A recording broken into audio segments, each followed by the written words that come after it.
depression po at pang-aabuso po ng OLA sa kanyang trabaho, pamamahiya sa kanya at mga banta po. Sinubukan po namin ang lahat na maibigay sa kanyang tulong at suporta po, ngunit sadyang hindi po kami nagtagumpay at nauwi po ito sa pagkuha ng kanyang sariling buhay. Ako po ay nananalangin po na sana sa pamamagitan ng hearing na ito, siya na po ang una at huli ngayong taon nagagawa ng ganito, kasi po hindi lang po siya ang una na kinuha ang kanyang sariling buhay. Halos taon-taon po nag-range po ng 1 hanggang 3 o 5 bawat taon ang nawawala ng dahil sa OLA. Yun na po. Sorry, Ms. Kikay, nakakalungkot at we share your disappointment and sentiments dito sa mga pangyayaring ito. If I may lang, kung po pwede, paki-share mo nga sa committee na ito yung eksperyensya ng mga biktima when it comes to harassment, intimidation, yung mga reputational shaming na ginagawa nitong mga online lending apps, just to give us a clearer picture paano natin matutulungan ang mga biktima, ma'am? Yes po, Mr. Chair. One day po before ka mag-due, bombarded ka na po simula 6 a.m. hanggang 6 p.m. po ng gabi ng mga text. Nag-remind na po sila, tumatawag kahit office, kahit natutulog ka na or kagigising mo pala, tatawag na sila, nag-remind na magbayad ka na. Meron na rin pong threats. Once po nag-overdue ka at nagbibigay sila ng palugit, say for example, kailangan 1 p.m. bayad ka na. Pag lumagpas ka po ng 1 p.m., dun na po haharasin ang iyong mga contacts. Tatawagin ka na nilang scammer, magnanakaw, may malalang sakit, at kung ano-anong paninira po. Minsan naman po, gumagawa din po sila ng mga pornography, edited pictures po ng all victims, which minsan po kasama po ang mga bata. Ang nakakalungkot po dito, kasi nasama nila mga bata, nagkapaglinis po kami ng GC na sinama ang kanyang mga 2 years old at 1 year old na baby. Hinahanap niya yung nangutang, tapos dinamay niya at inedit yung picture, ginawa ng pornography po. Sobrang depression po ng magulang na isama ang kanyang minor de edad sa malalaswang picture dahil lang po sa 2,000 utang. Minsan po, ako po mismo, personally, naranasan ko po i-post po ako sa buy and sell. Sinabi po ako po may malalang sakit, which is HIV daw po, at scammer daw po ako. Pinost po ako sa barangay. Dumating din po sa punto na hinaras din po ako sa aking mga employers. Sinira po yung aking kabuhayan, at aking reputasyon. Ang utang po na babayaran yan, Mr. Chair. Kaya po namin bayaran yan. Hindi po ibig sabihin na kami po ay tumatakbo sa aming utang. Pero sana po maging makatao po ang kanilang paniningil. Kasi po ang utang na babayaran, ang buhay po ay hindi na. Meron po Mr. Chair, na pinadalahan po ng mga urinarya. Corona ng patay. Pinadalahan ng Puso Negro. Pinadalahan po ng ambulansya sa BGC sa opisina. Meron din po tayo mga teachers po, madami. May mga doktor, may mga attorney, may mga professional po, pero mas marami pong nasa laylayan kagaya namin ang nabibiktima. So, regardless po kung estado mo sa buhay, kapag ka nabiktima ka sa mga false advertisement ng mga OLA na to, matitisod ka. And hindi po lahat ng OLA victim po ay tumatakbo sa utang. Alam po namin ang utang namin, pero paano po kami makabayad kung everyday nyo kami tapang baka ng mga hidden charges nyo at interest nyo? Yun na po, Mr. Chair. Salamat, Ma'am Kikay, at nais naming ipaabot ang aming opisina, ang committee na ito sa mga nabibiktima, no? Kasi ang unang tanong ho dyan ay makatarungan ba yung ginagawang scheme, no? Kasi kung 7% a day, totally talagang hindi ho makatarungan yan. Pangalawa, ito po bang mga OLA na ito ay rehistrado? Na-check po ba kung rehistrado? May madali po bang mekanismo na ginawa ang ating pamahalaan para ma-check ng ating mga kababayan kung rehistrado itong mga online lending apps na ito?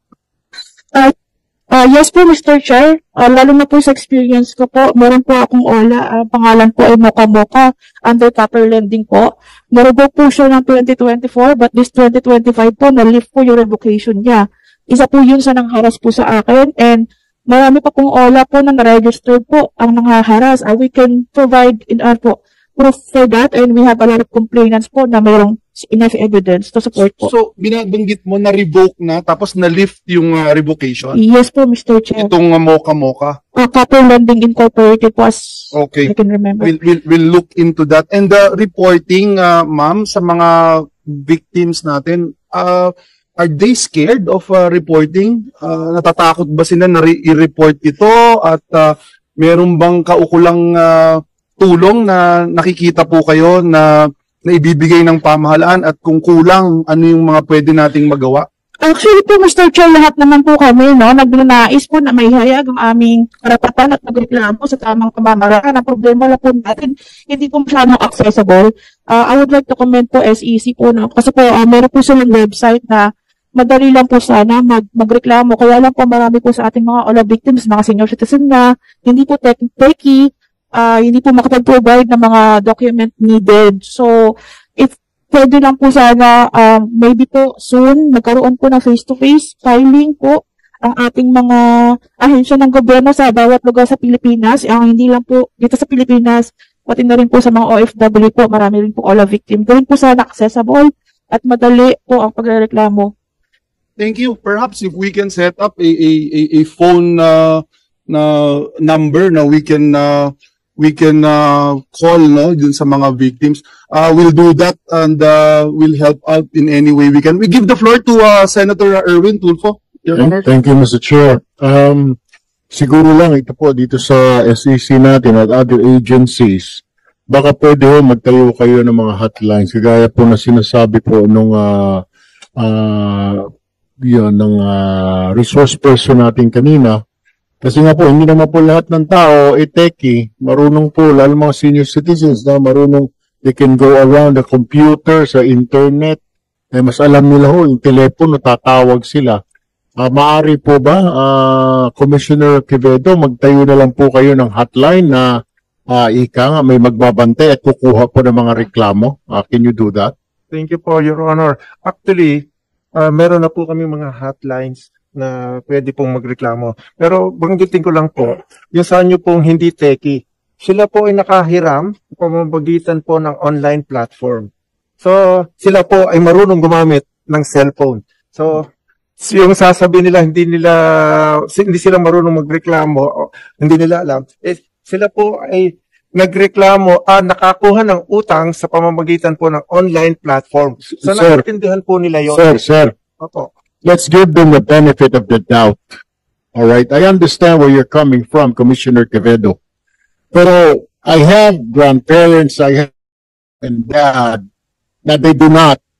May mga kapitbahay po ako na inutusan ng kanilang mga apo, kapitbahay, to do so. Ngayon sila lang po gamit mo yung pangalan nila. So, pero pagdating na po, siyempre yung mga kapitbahay, pagdating na po sa mga reklamo, ayaw na rin siguro kulitin ng mga biktima, ng mga matatanda, dahil nga po makakaistorbo lang. Di po ba? Let's also consider that, Commissioner Quevedo. Victims na po sila. So, let us not say na marunong sila, nakahiram sila. Nakahiram po sila because of the fact na sila po ay may ginamit na apo, pamangkin, kapitbahay, tinulungan po sila. Huwag mo ninyong iisipin, baka kayo, sir, I'm sure senior na kayo, magmarunong po kayo, pero marami tayong mga senior sa mga lalawigan na humihingi ng tulong sa kapitbahay, mga anak, mga apo na ika nga gumawa po nito. Tama po ba, Ma'am Bautista? Marami po. Yes po, Mr. Chair. Alright, so I don't want to hear that again na marunong sila, nakautang sila ng techie, ay nakautang sila sa online, therefore marunong sila mag-online. Hindi po, sir. Hindi lahat na nag-online ay sila mismo ang nagtatype doon. Meron po, marami-rami din po ang umuutos na lang sa kanilang mga anak, pamangkin, apo, kapitbahay. Ayan po yung utusan. For your information, Commissioner Quevedo. Salamat po, Mr. Chair.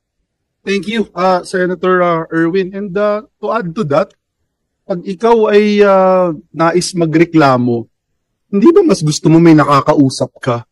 Hindi maganda yung pagpa-file ka lang, hindi mo alam kung sasagot sa'yo, kausap mo lang, computer, reklamo na nga ito. I think it's a valid point, Your Honor. So we'll do that and we'll make sure na ma-follow up natin yung hotline. Yes, Director Winston, you may. Your Honor, Mr. Honorable Senator Tulfo, the PAOK together with SEC and BICIDG, we set up a one-stop shop inside our office. They can come from 8 a.m. until 5 p.m. Monday to Friday. Minsan po may dumarating Sabado at Linggo gawa na nagagaling sa mga probinsya, tinatanggap po namin. Pero syempre po yung SEC, makamuta lamang po yun Monday to Friday. Pero kinukuha po namin yung kanilang mga complaint, then the following workday, dumarating po ang CIDG o NBI together with SEC, pinasusubscribe po natin yung kanilang complaint po para magawa namin ng karampatang aksyon. Mr. Chair, if I may add. Maganda po yan. Meron po kayo one-stop shop. Kailangan lang po siguro ninyo yung i-cascade po yung inyong one-stop shop. Kasi hindi po lahat ng biktima alam na meron kayong one-stop shop. Baka kayo lang po nakakaalam.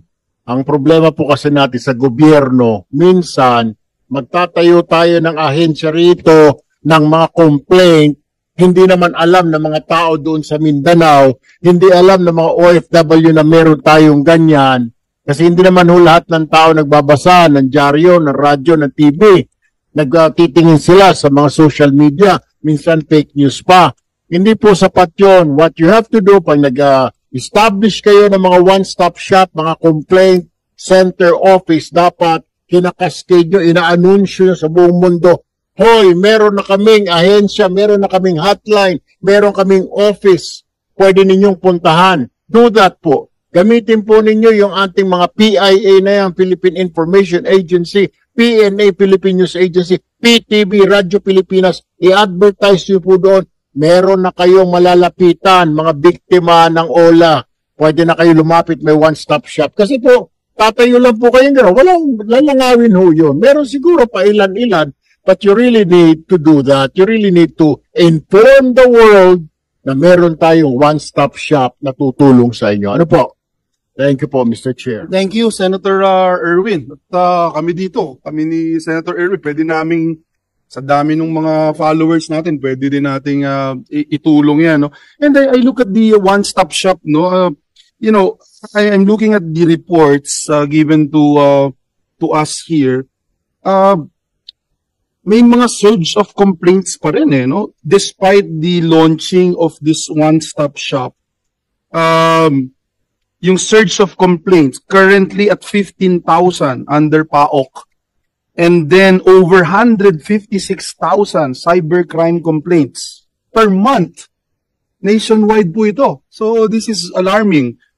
156,000 cybercrime complaints per month nationwide. So we really have to do something about this. Yung PIA, itap po natin, sir, yung pong mga ahensya ng pamahalaan. Pagka hindi po nila kinerian, sabihin nyo rin po sa amin, kami yung pupukpuk sa kanila. Salamat po. Right now, we'll give the floor to the DMW family. Let's hear from our good friend, Secretary Hans Kakdak of the Department of Migrant Workers. Sir, you have the floor. Thank you. Thank you, Mr. Chair. Thank you. Senator Erwin, our budget sponsor. Maikli lang po ang aming pahayag, Mr. Chair. Nandito rin si OWA Administrator PY Kaunan. But in a nutshell, ang position po namin, syempre, welcome po yung 50% discount on remittance fees. Ayon dun sa Senate bills po. Kasi nga po, lalo na sa land-based sector. Sa sea-based sector, sinasagot na ng ship owner or manning agency ang remittance costs, pero hindi ito applicable sa land-based OFW. So welcome po yung 50% discount. Yun pong sa interbank transfers and foreign institutions, we observe that the remittance of OFWs often involves interbank transfers originating from foreign financial institutions. Kaya dapat lang po na may regulatory supervision over these foreign banks and non-bank institutions outside Philippine jurisdiction. Thus, we suggest kung pwede po, subject to the opinion and the view of the experts, we are beholden to the view of the experts, ay pwede pong iukol ang focus on a regulatory reach on Philippine-based banks and remittance centers while encouraging bilateral cooperation with foreign regulators. Doon po sa abusive practices, sang-ayon po kami Mr. Chair, sa inyong panukala sa inclusion of penalties against banks and non-bank financial institutions for misappropriation or OFW remittances and arbitrary or undue increases in remittance fees. Ito po ay will deter sa